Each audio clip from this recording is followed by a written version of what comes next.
Hey there, it's Teresa here. Thank you guys for joining me again this week. I'm Teresa Young, and I am an informaticist. So that means that I bridge the gap between the business and technology. I speak both, and I just try to build a bridge between the two so that the business gets exactly what they need and the technologists can build what they need so that we have happy end users and customers. So let's talk about what is happening this week in health IT. Now, not to overshadow the HL7 Connectathon, the final rule, the CMS rule, was published this morning. So that is the rule on interoperability and prior auth. So we've been waiting for this for years, right? We've been waiting for this rule to drop. So it was published this morning. I'll put a link down in the description. Next, let's talk about what was in there. We talked about H.L. Sullivan FHIR the Karen IG. They pointed out the Consumer Directed Payer Data Exchange or the Blue Button IG. They talked about PDEX. They talked about CDEX. They talked about formulary. It was a lot to think about. Again, patient access API, payer-to-payer APIs, all APIs. FHIR was called out in the rules, so make sure that you are keeping up on these IGs. If you've already implemented, you want to revisit the IGs to make sure that you're capturing your data appropriately. And we will talk about this more next week after I've had a chance to read through the whole entire rule. So let's talk about what's going on this week. Let me tell you, it's like drinking from a fire hose. So that means pretty much that this week is the HL7 Fire Connectathon. I want to give a huge shout out to Sandy Vance from HL7. She pulled together quite an event. This is virtual Connectathon this time around. And yesterday's report out was, I believe it was, let me look here, 47 tracks and 500 participants. And it wasn't just domestic. It wasn't just here in the US. It was also international. So that's a lot of coordination, and shout out to her for that. All right. I have to say that I had my own track that was going the value-based performance reporting track, and we had 3 sessions yesterday. And in between those sessions, I had time to drop in on a couple of different sessions, and I wanted just to talk about what's out there because my mind was blown that there was just so much going on out there. Let's see. First of all, there is a FHIR work group that is working on international patient access. Why is it important? It's important for us in the UX because according to Genix, more than 50% of the world's digital nomads, that means people who are traveling from place to place, they don't have a quote unquote true home, that they're moving around, that has gone up, and that the US has got the most digital nomads out there. It's now 16.9 million Americans. That's up 131% from 2019. That's huge. Now, why am I excited about this? Because if we can actually get this to work, I know right now interoperability is, we have the ability to do interoperability, but my plan does allow me to have 2 PCPs when I travel between Virginia and between Arizona. So I've got to choose one. And then there's always a fight about how do I get the data from one to the other. Seriously, it is a stab in my heart every time I have to fill out a paper form. So like I said, it is going to be really, really interesting to see what's going to come out of this. I would love to travel international. I think about if you do get hurt, I mean, accidents happen. How many of you are biking in Denmark, during the midnight sun? How many people are climbing mountains? I know I've done a couple in the Alps myself. And or just traveling across, you're in the ocean, you get stung, you got to go to a hospital.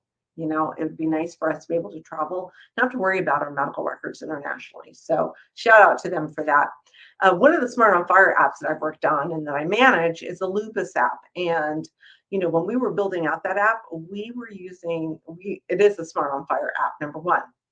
We were using guidelines from the American College of Rheumatology, ACR, as well as the European Alliance of Associations for Rheumatology. So it's called EULAR.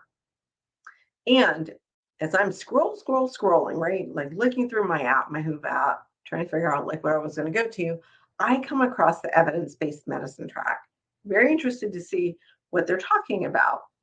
it never really occurred to me that the simple process of citing a journal or an article in an evidence-based process in a way that we're able to use it would be a stumbling block or a challenge, but it really is. And I had the opportunity to sit down and really kind of get a walkthrough of this. They built a great UI.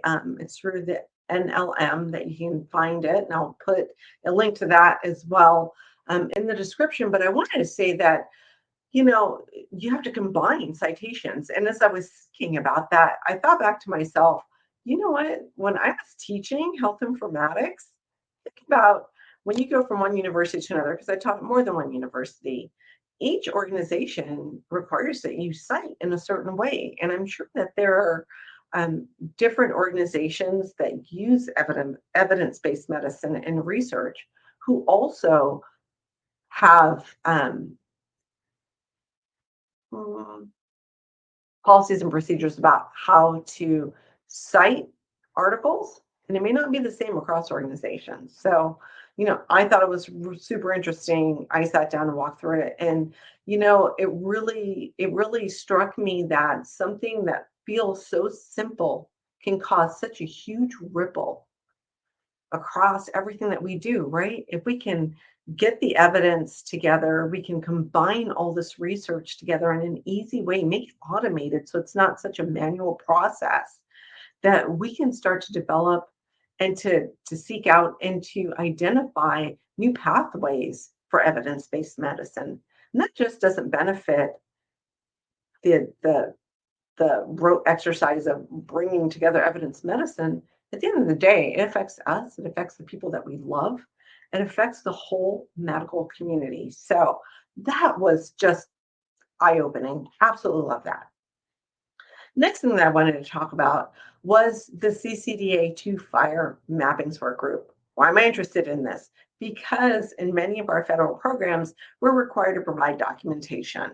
One of the ways that we're going to provide documentation, and if you were part of meaningful use, MIPS, PII, you know that having a CCD or at least exchanging it for a transfer of care or a summary of care document between two different places where a patient is going, it could be inpatient to outpatient, it could be outpatient to outpatient. Doesn't matter, right? We get this document that's got the summary of everything that we've done. Well, we do know that in the CCDA, we can embed notes, we can embed other clinical documentation in that. But we also know, after all these years, that one CCDA from facility A may not map exactly to the CCDAs at facility B. So ingestion becomes a problem. I have to say, it was great to be in there and to watch people working through what getting a CCDA on FHIR looks like, and for them to start using it, because we do know that we have organizations that are running pilots to use CDEX and PDEX to provide that clinical documentation. And once that becomes ubiquitous and we can prove that the data that's coming through is trustworthy and trustful, our federal partners will be more open to accepting these digital assets in the exchanges. So kudos to them for tackling a very difficult problem, because instances where we have so much data flowing back and forth, that being able to use these CCDAs in a different way, in a way that benefits the use cases today. Some of these we didn't even know about before, that we're able to do it now. So excited to see that happening.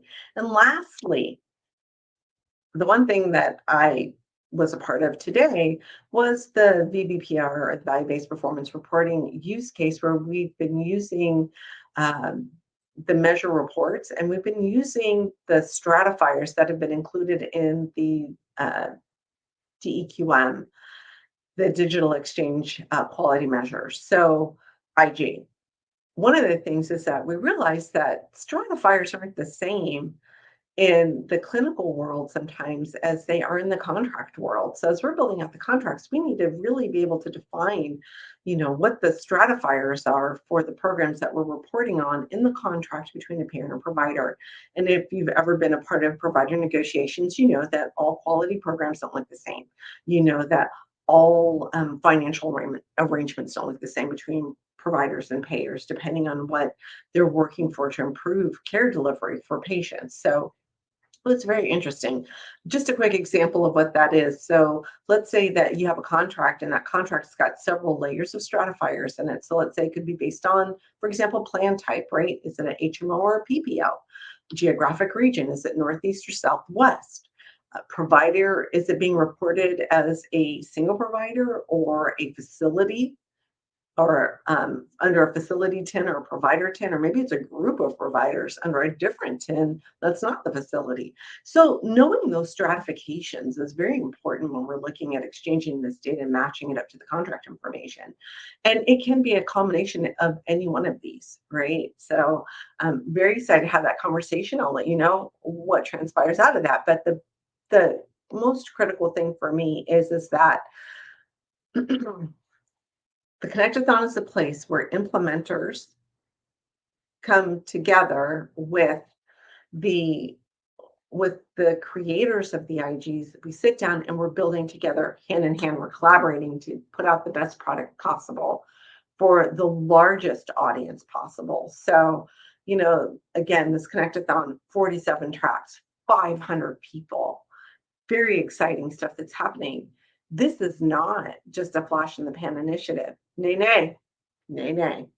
This is actually happening, and it isn't just happening here in the US, it's happening internationally. There's actually a cohort that's meeting in Greece every single day during the Connectathon. So, that has a lot to say. In my Whova app, I see that there's a Dutch group that's got a meetup going. This is not just anymore about our local communities. This is about it, the ripples growing bigger and bigger and bigger and bigger. And for that, I'm so, so, so excited. So I'll catch you guys here again next week where we are going to be talking about, most likely, can you guess, the CMS rule that dropped, the CMS rule that just dropped. So I'm going to take off because I have another session that's going to be starting here in 15 minutes that I want to be a part of. And thank you for joining me. Oh, yeah, I almost forgot to let you guys know this is going to take on a new format at the beginning of February. This is going to be in a podcast format, so it'll be a little bit different. I'm going to have guests on. I'm very excited. The podcast is called Use the Whole Road.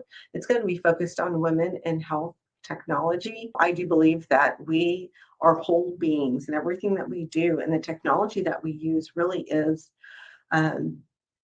all about us using the technology the way that we need it to function for us. And so that's going to be the focus. I'm really excited about this and excited to bring it to you all here. So catch you again here next week where we're going to be talking about that new rule that just dropped, the CMS rule. So burden reduction is on everybody's tongue. All right, talk to you soon. Bye.